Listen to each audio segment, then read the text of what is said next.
বিশেষ করে বিগত সরকারের সময় থেকেই তাদের ৩১ দফা ঘোষণা করেছে এবং সেখানেই তারা এখনও বেশ অটুট আছে। কিন্তু ৩১ ডিসেম্বরের মধ্যে বা ডিসেম্বরের মধ্যে যে নির্বাচনী ফ্রেমওয়ার্কের কথা বলা হচ্ছে সেটি আসলে বাস্তবতার নিরিখে কতটা বাস্তবধর্মী? ডিসেম্বরের মধ্যে নির্বাচন করা তো খুব বেশি অবাস্তব কোনো কিছু না। ডিসেম্বরের মধ্যে নির্বাচন করার জন্য পর্যাপ্ত সময় আছে, যেগুলা একান্তই সংস্কার করা দরকার। সেই সংস্কারগুলো মোশাররফ ভাই যেটা বলছে অধ্যাদেশ আকারে করতে পারে। আমাদের নিয়ম কি, কোনো অধ্যাদেশ হলে এটা পরবর্তী যে সংসদ আসবে সেই সংসদের প্রথম অধিবেশনে উপস্থাপন হবে এবং ৩০ কার্য দিবসের মধ্যে সেটা পাশ করতে হবে। ৩০ কার্য দিবসের মধ্যে যদি পাশ না হয় তাহলে সেই অধ্যাদেশ বাতিল বলে গণ্য হবে। এটা হলো আমাদের সাংবিধানিক রোল। এখন আপনি এখনের যে বাস্তবতা, এই বাস্তবতায় আপনি একটা পার্টের সাথে আলোচনায় বসছেন, আরও কয়েকটা অংশ রয়ে গেছে।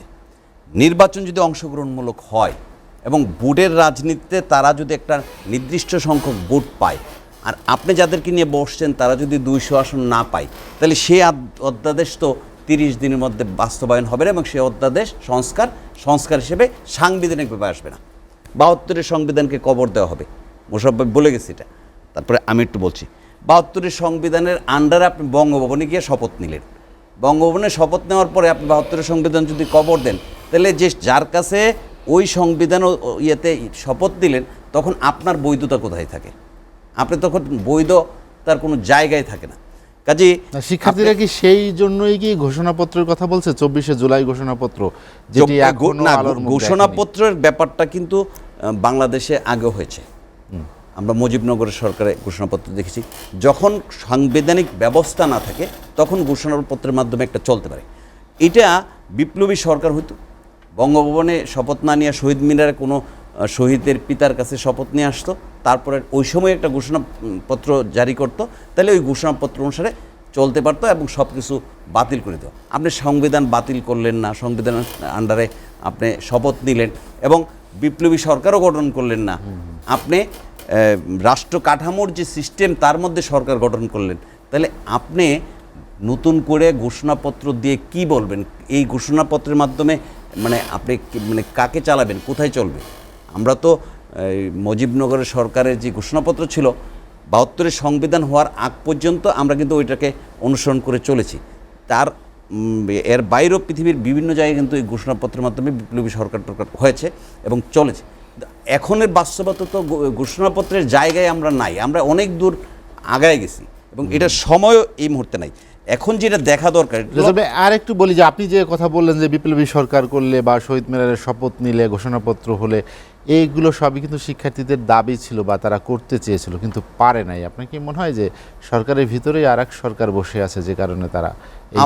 আমি মনে করি না যে ওনারা এইটা দাবিটা সঠিক সময়ে তুলেছে এবং ওনারা পারে নাই। ওনাদের ৩ জন প্রতিনিধি সরকারের শপথ নিয়েছেন, শপথ না নিলে পারতো যে আমরা বিপ্লবী সরকার করবো, আমরা শহীদ মিনারে যাব। এখন ওনাদের কি জোর করে শপথ নেওয়ানো হয়েছে? নিশ্চয়ই না।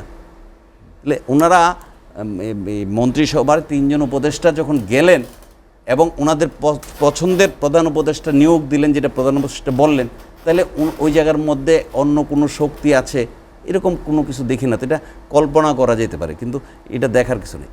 এখন দেশের এই ৭ মাস পরে যে বাস্তবতা এই সরকারের প্রতি ছিল, এই আন্দোলনের প্রতি মানুষের ছিল, এইটার থেকে আমার কাছে মনে হচ্ছে অনেক দূরে চলে যাচ্ছে। আপনি একটা গণতান্ত্রিক শাসন ব্যবস্থার, যেটি মোশাররফ ভাই বলেছেন যে প্রত্যাশা ছিল, সেই প্রত্যাশার জায়গাটা ধীরে ধীরে প্রত্যাশাটা পূরণ করতে পারে নাই। এখন আপনি আইন শৃঙ্খলা পরিস্থিতি দিন দিন অবনতির থেকে অবনতির দিকে যাচ্ছে। আপনি যদি এই বাজার স্থিতিশীলতার ব্যাপার দেখেন, সেখানে অস্থিতিশীল অবস্থায় বাজার চলছে, বাজারের কোনো স্থিতিশীলতা নাই, অর্থনৈতিক মন্দা অবস্থা চলছে, বিদেশি কোনো বিনিয়োগ নাই।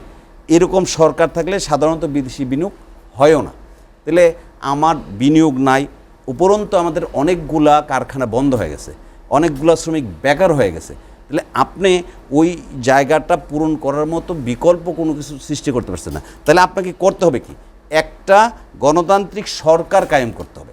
এবং অনেক রাষ্ট্রই কিন্তু আমাদের এই সরকারের সাথে করছে না যে নির্বাচিত সরকার আসলে তাদের সাথে আলোচনা ইয়েটা করবে।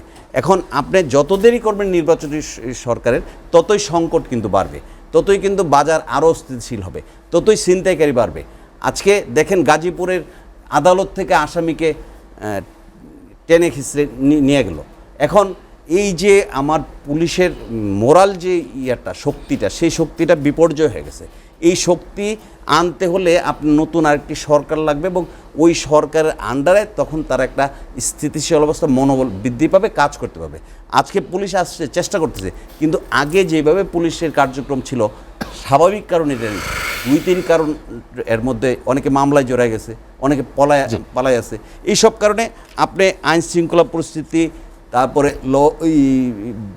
অর্থনৈতিক অবস্থা, সব জায়গার মধ্যে অবনতি হচ্ছে, এবং এইটা মানুষের মধ্যে একটা আতঙ্ক সৃষ্টি করছে। এইটা মানুষ কাম্য।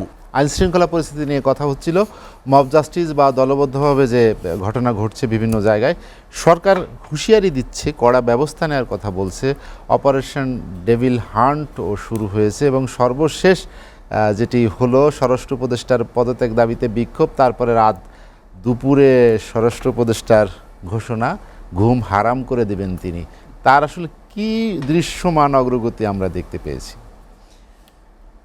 আমার কাছে তো মনে হচ্ছে যে যাদেরকে দিয়ে কাজটা করাবে, ঘুম হারাম করবে, তারাই সঠিকভাবে মেরুদণ্ড সোজা করে দাঁড়াইতে পারছে না। এক, দ্বিতীয়ত হলো আপনার দৃশ্যমানের মধ্যে এতটুকু দেখা গেছে যে এই পর্যন্ত যেই কয় হাজার অ্যারেস্ট হয়েছে, এর মধ্যে আওয়ামী লীগের নেতাকর্মীর সংখ্যা 95%। এর বাইরে যারা দেশ অস্থিতিশীল করতেছে, ছিনতাইকারী, যারা সন্ত্রাসী, যারা চাঁদাবাজি করতেছে, যারা বিভিন্ন স্ট্যান্ড দখল করছে, যারা বিভিন্ন বাস টার্মিনাল দখল করছে, তাদের বিরুদ্ধে কিন্তু কোনো ব্যবস্থা নাই। আপনি মূল জায়গায় আসতে হবে, কোন জায়গা থেকে এই ঘটনা শুরু হয়েছে। আপনি যদি এই অস্থিতিশীলতা, আইন শৃঙ্খলা পরিস্থিতি একটা স্থিতিশীল অবস্থায় আনতে হয়, তাহলে আপনাকে অবশ্যই চাঁদাবাজি নিয়ন্ত্রণ করতে হবে। আপনাকে অবশ্যই জনগণের যে রামদাউনিয়ার 8-10 জন মিছিল করলো দেখলাম, এবং ভাই আসছে, রাজপথ কাঁপছে, আর টাকা দিতে হবে। এই অবস্থার পরে আপনার যদি থাকে, আইন শৃঙ্খলার ডেভিল চলুক, আর শয়তান ধরুক, আর ফেরেশতা ধরুক, আর এই অবস্থা চলবে, তাহলে এটার কোনো উন্নতির কোনো কারণ থাকতে পারে না। মূলত আমাদের যে জিনিসটা করতে হবে, এটা হলো যে, আমি মনে করি ব্যক্তিগতভাবে এটা, যে আপনার এই সরকারের কাছে মানুষের যে প্রত্যাশা, এই প্রত্যাশাটা এখন সরকার পূরণ করতে পারছে না। প্রথমত হলো আইন শৃঙ্খলা একেবারে অবনতির শেষ পর্যায়ে আছে, মানুষ আতঙ্কের মধ্যে আছে। আমি ঘর থেকে বেরোবো, আমি নিরাপদে ফিরতে পারবো কিনা, আমার ওয়াইফ সামনে ঈদ আসছে, মার্কেটিং করতে যাবে, মার্কেটিং করে আসতে পারবে কিনা, এরকম পরিস্থিতি কিন্তু এখানে মানুষের মধ্যে শঙ্কা বিরাজ করছে, এবং এই বাস্তবতাও এইটা যে এই অবস্থা চলতেছে। এই জায়গাটার থেকে উত্তরণের জন্য আপনি শুধু একটা নির্দিষ্ট দলের কর্মীকেই ধরবেন আর অন্য জায়গায় হাত দিবেন না, তাহলে এই অবস্থার জীবনও উন্নতি হবে না, এবং লক্ষ্য কোনোদিন বাস্তবায়ন হবে বলে আমরা মনে করি না। এখন যারা করবে এই কাজটা, সেই বাহিনী মানে কতটুকুইয়া, রাতের বেলা উনি পদত্যাগ চাওয়ার কারণে 3টার সময় করছে। বাংলাদেশের রাজনীতিতে আমার মনে হয় যে এই কালচারটা এই প্রথম হয়েছে। আমার গতকালকে না পরশু আবার দেখলাম যে আরেকজন উপদেষ্টা রাত্রে 12:30 না 1টার সময় আবার এসেছে। এখন তো দিনের চেয়ে রাতের অ্যাক্টিভিটি, রাতের কার্যক্রম বেশি হচ্ছে। জি,